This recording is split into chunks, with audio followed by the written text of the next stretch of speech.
दुख कमी जाए भाग करदेले, अभिमान कमी जाए भल पाइबा थिले, कष्ट बढ़ी जाए निज लोक केही भूल बुझिले, हृदय भांगी जाए केही आघात देले।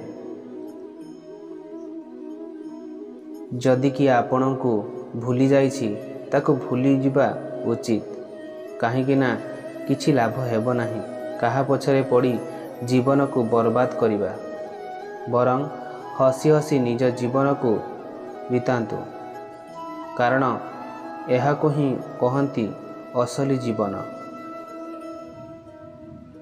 आघात एमिति एक जिनिस जहा मनीष को सठिक ज्ञान दे थाए, कारण जे पर्यंत मनीष काहाठारु कौनसी आघात पाई न थाए ना, से पर्यंत से सठिक रास्ता को आसी पारे नाही।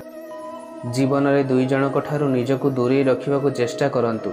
व्यस्त रहुथिबा लोक, गर्व करुथिबा लोक, काहेकि ना व्यस्त रहुथिबा लोक निज इच्छा रे कथा हेबो, आ गर्व करुथिबा लोक निज काम थिले कथा हेबो।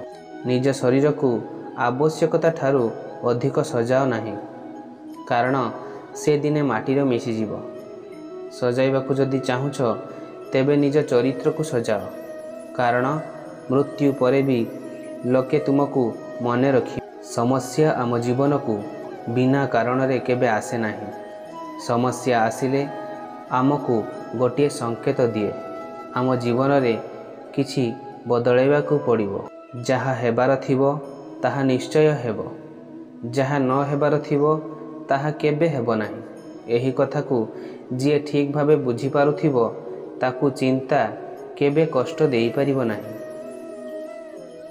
तेणु आपण भगवान को उपरे विश्वास रखंतु। जो लोक माने अन्यर अधिक जत्न नहीं थांती, अधिकांश समय रे सेही लोक माने ही दुनिया रे एका होई जांती।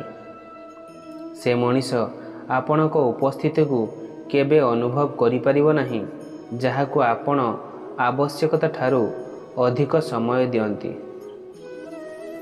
जीवन रे एकुटिया बंचिबा अभ्यास हेले करि नियंतु, काहेकि ना लोक आजी नहेले काली तुम साथ छाड़ी देबे। बंधु, बेले बेले भल लोकंक द्वारा भी भूल हो जाए। यार माने नुहे जे सेमाने खराब अटंती, यार माने तो सेमाने भी मनीष अटंती ना। सबु संपर्क रे विश्वास रखंतु, बाणी रे मधुरता आणंतु, कारण यह जीवनर बंचिबार कला अटे। निजे खुशी रे रुह, अन्य को दुख न दियो।